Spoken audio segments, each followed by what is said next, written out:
നമ്മളെ ബെഡ്റൂമിലൊക്കെ ബെഡ്ഷീറ്റ് വിരിച്ചാൽ കുട്ടികളൊക്കെ കയറി ഇറങ്ങി കളിക്കുമ്പോൾ ബെഡ്ഷീറ്റൊക്കെ നീങ്ങല്ലോ.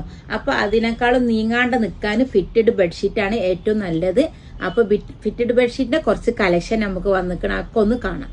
അപ്പൊ 20 ഡിസൈനിൽ ന്യൂ കളക്ഷൻ ആണ് ഫിറ്റഡിൽ വന്നത്. അപ്പൊ ഇതെല്ലാം ഓൾ ഇന്ത്യ ഫ്രീ ഷിപ്പിംഗ് ആണ്. ചില കസ്റ്റമർ നമ്മളോട് ചോദിക്കും കോർണറിൽ മാത്രമാണോ, അല്ലാതെ ചുറ്റും എലാസ്റ്റിക് ആണ് കേട്ടോ. ഇപ്പൊ ഫിറ്റഡ് ബെഡ്ഷീറ്റ് തന്നെയാണ് ഞാനൊക്കെ വീട്ടിൽ ഉപയോഗിക്കല്. ഒരു പ്രാവശ്യം വിരിച്ചാല് പിന്നെ നമുക്ക് വാഷ് ചെയ്യുമ്പോൾ എടുത്താൽ മതി. നിങ്ങളെ ബെഡ് 6-6.25 ഫീറ്റ് ആണെങ്കിൽ ഇത് നിങ്ങൾക്ക് പറ്റും. ഇത് വൈറ്റിൽ നേവി ബ്ലൂ കൂടി വരുന്ന ഒരു നല്ലൊരു വെറൈറ്റി പാറ്റേൺ ആണ്. നല്ല ഭംഗിയുള്ള ഒരു കളർ കോമ്പിനേഷൻ ആണിത്. ചില കസ്റ്റമർ നമ്മളോട് ചോദിക്കലുണ്ട് ഡാർക്ക് കളർ ഉണ്ടോന്ന്. അപ്പൊ ഞാൻ ഡാർക്ക് കളറാണ് കാണുന്നത്. ഇത് ഡാർക്ക് പീകോക്ക് ബ്ലൂല് നല്ല ഭംഗിയുള്ള ഫ്ലോറൽ പ്രിന്റ് ആണ്. ഇതൊക്കെ സിമ്പിൾ ആയിട്ട് ഓർഡർ ചെയ്യാം. നമുക്ക് സ്ക്രീൻഷോട്ട് എടുത്തിട്ട് വാട്സാപ്പിലോ ഇൻസ്റ്റാഗ്രാമിലോ മെസ്സേജ്. ഡാർക്ക് മെറൂണും ആഷും കൂടി വന്നിട്ട് നല്ലൊരു കളർ